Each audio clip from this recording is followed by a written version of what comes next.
Okay అండి, ఇది వచ్చేసి ఫ్రీజర్.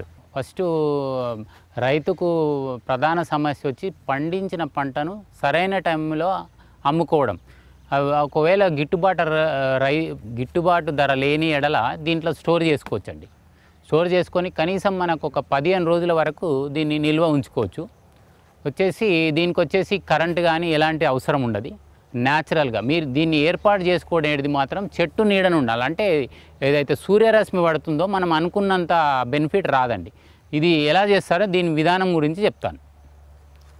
ఇది వచ్చేసి మనకు ఒక 4 ఫీట్ తీసుకున్నామండి.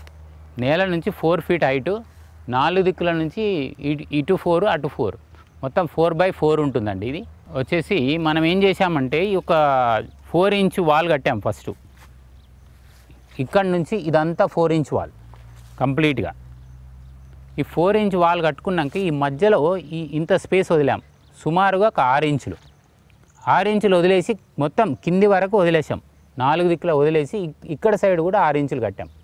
అంటే ఇన్సైడ్ అస్తర్కార్ చేయలేదు, అవుట్ సైడ్ మాత్రమే అస్తర్కార్ చేసాం. అస్తర్కార్ అంటే మనం సిమెంట్ తోటి చేస్తాం కదా, అది చేసాం. ఈ మధ్యలో అంతా ఖాళీ ఉంటుంది, టోటల్ కింది వరకు ఖాళీ ఉంటుంది. ఈ ఖాళీ ఉంచిన తర్వాత ఇది అస్తర్కార్ అయిపోతుంది. ఈ ఖాళీలో ఏం చేసామంటే సన్న ఉసుకే, మనం జాలి పట్టిన సన్న ఉసుకే ఈ మొత్తం 4 సైడ్లు నింపాం. ఏదైతే మనం 6 ఇంచులు వదిలాం కదా, ఆ 6 ఇంచుల నిండా పోసేసాం. పోసిన తర్వాత కరెక్ట్ ఎగ్జాక్ట్గా అయితే మనం ఏదైతే ఉసుకే పోసామో దాని సెంటర్లో పైపులు పెట్టుకున్నాం. 4 సైడ్ల పైపులు పెట్టాం.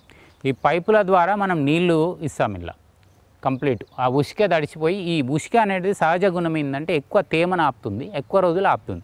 ఎక్కువైన వాటర్ మనకి అంటే ఎంతవరకు నింపాము అని మనకి ఎట్లా ఐడియా ఉండడానికి గురించి మేము ఏం చేసాము, ఇక్కడ ఓవర్ఫ్లో అయ్యేది ఒక పైప్ పెట్టాం.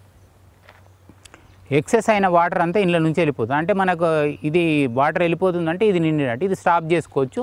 మనం ఇందులో మామూలుగా ఇక్కడ ఇదైతే అస్తర్కార్ చేసామో ఇదంతా మనకు చెమ్మ వస్తుందంట లైట్గా.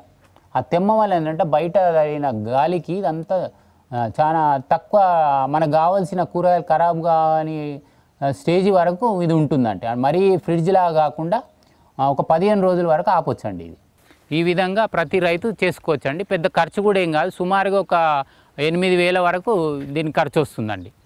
ఇది మాత్రం బాగుంటుందండి రైతుకు. ఒకసారి చేసుకుంటే లైఫ్ టైం ఫ్రీ అండి. దీనికి మెయింటెనెన్స్ అంటూ ఏముండదు.